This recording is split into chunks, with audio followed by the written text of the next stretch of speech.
Assalamualaikum warahmatullahi wabarakatuh. Kita bertemu lagi di dalam materi kali ini. Kita akan membahas ayat mengenai rendah hati, hemat, dan sederhana.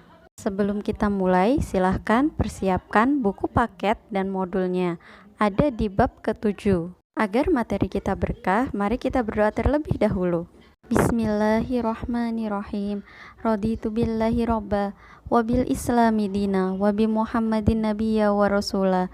Rabbi zidni ilma, warzuqni fahma. Amin. Pertama, kita akan membahas Quran Surat Al-Furqan, surat ke-25 ayat 63. Ayat ini memerintahkan kita untuk rendah hati. Mari kita simak bunyi ayatnya.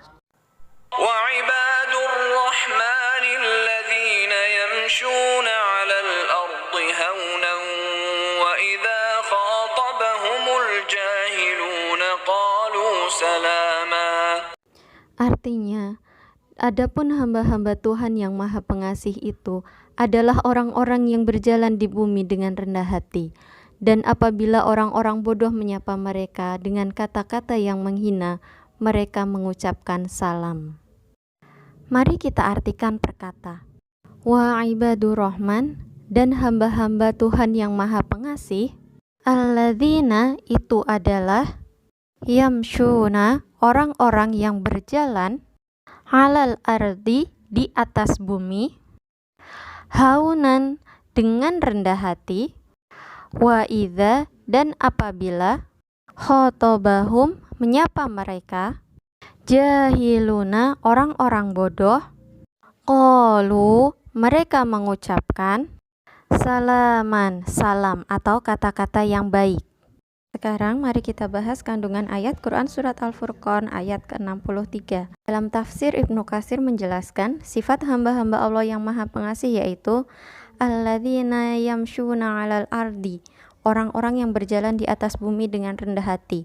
Maksudnya adalah orang yang beriman ketika berjalan harus dengan tenang, dengan anggun, tidak ada rasa sombong maupun angkuh. Ibnu Katsir menjelaskan, orang yang beriman, pendengaran, penglihatan, dan sikapnya menampilkan sikap yang rendah hati atau tawadu. Hati orang-orang yang beriman dipenuhi dengan rasa takut kepada Allah dan tidak terlena dengan dunia karena pengetahuannya tentang dunia akhirat. Orang-orang yang beriman itu tahu bahwa dunia ini hanya sementara, seperti halnya kita hanya mampir minum kopi, sedangkan dunia akhirat itu kekal dan selamanya. Sifat yang kedua ditunjukkan dengan potongan ayat wa idza khotabahumul jahiluna qalu salaman, yang artinya dan apabila orang-orang jahil menyapa mereka, mereka mengucapkan kata-kata yang baik atau kata-kata yang selamat. Orang-orang yang bodoh itu suka berkata-kata yang buruk.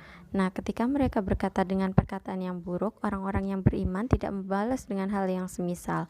Mereka memberikan maaf dan berkata dengan perkataan yang baik.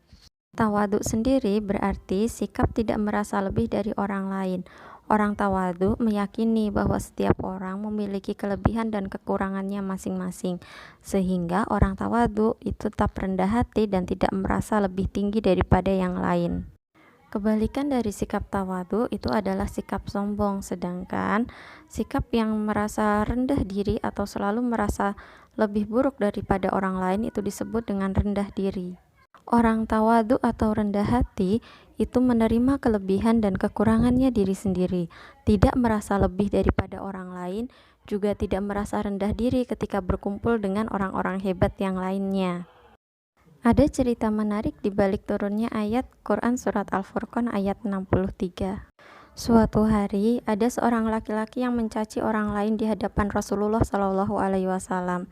Lalu yang dimaki berkata, "Alaika salam, semoga engkau selamat." Lalu Rasulullah bersabda, "Ingatlah, sesungguhnya ada malaikat di antara kamu berdua yang membela. Setiap kali orang itu mencaci, malaikat berkata, bahkan kamulah yang berhak dicaci. Dan apabila kamu katakan kepadanya alaika salam, malaikat berkata, tidak, dia tidak berhak mendapatkannya, engkaulah yang berhak mendapatkannya." Begitu pula ketika kita berada dalam posisi yang serupa. Jika ada orang yang mengumpat atau mencaci kita dan kita mengucapkan kalimat yang baik, maka malaikat akan berkata kepada kita, "Alaika salam, kamulah yang berhak untuk mendapatkannya." Maka berbahagialah bagi orang-orang yang beriman dan berbudi pekerti yang baik.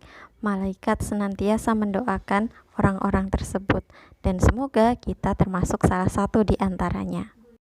Yang kedua, kita akan membahas ayat tentang hemat dan juga sederhana yang tercantum di dalam Quran surat Al-Isra ayat 27 yang berbunyi, Innal mubadzirina kanu ikhwana asyayatin wa kana asyaitanu lirabbih kafura. artinya, sesungguhnya orang-orang yang boros itu adalah saudara setan, dan setan itu sangat ingkar kepada Tuhannya. Quran Surat Al-Isra ayat ke-27. Mari kita artikan perkata, Inna sesungguhnya, mubadzirina orang-orang yang boros, kanu mereka adalah, ihwana saudara, syayatin setan, wa dan kana adalah syaitonu setan itu lirabbihi kepada Tuhannya kafuro sangat ingkar. Dalam tafsir Ibnu Katsir, Ibnu Mas'ud menjelaskan kata tanzir itu berarti membelanjakan harta bukan pada jalan yang benar. Contohnya, baju Momo kekecilan, dia diberi uang oleh orang tuanya untuk membeli baju, tetapi justru yang dia beli adalah sepatu. Nah, penggunaan harta ini tidak tepat. Inilah yang dimaksud dengan kata tanzir atau boros. Ayat ini sendiri diturunkan untuk menjelaskan bahwa gaya hidup orang jahiliyah yang beranggapan derajat seseorang dipandang berdasarkan kemampuan dalam berfoya-foya dan berpesta pora itu salah. Karena gaya hidup orang jahiliyah tersebut itu menandakan sikap yang boros. Dan maksud dari wa kana syaitanu lirabbihi kafura, dan setan itu sangat ingkar kepada Tuhannya. Maksudnya, orang-orang yang boros dianggap sebagai saudara setan yang bodoh dan lalai dari perintah Allah. Boros juga digunakan salah satu cara setan untuk mengelabui manusia. Maka bijaklah dalam menggunakan uang sesuai dengan kebutuhan kita sehari-hari. Karena kebijakan itu membuat kita memiliki sifat yang hemat dan bergaya hidup yang sederhana. Lalu, apa yang dimaksud dengan hemat dan sederhana? Dalam Kamus Besar Bahasa Indonesia, hemat diartikan berhati-hati dalam membelanjakan uang. Sedangkan sederhana artinya tidak berlebih-lebihan atau pas, sedang, tidak lebih dan tidak kurang. Jika ada orang yang berlebih-lebihan dalam menggunakan uang itu disebut dengan boros, maka orang yang memiliki uang namun tidak mau membelanjakan sesuai dengan kebutuhan, justru disimpan terus, itu disebut dengan pelit. Sampai sini materi kita. Agar ilmu kita berkah, mari kita berdoa terlebih dahulu. Allahumma arinal haqqa haqqa warzuqna tiba'ah wa arinal batila batila warzuqna ijtinabah. Subhanaka Allahumma wa bihamdika asyhadu alla ilaha illa anta astaghfiruka wa atubu ilaik. Wassalamualaikum warahmatullahi wabarakatuh.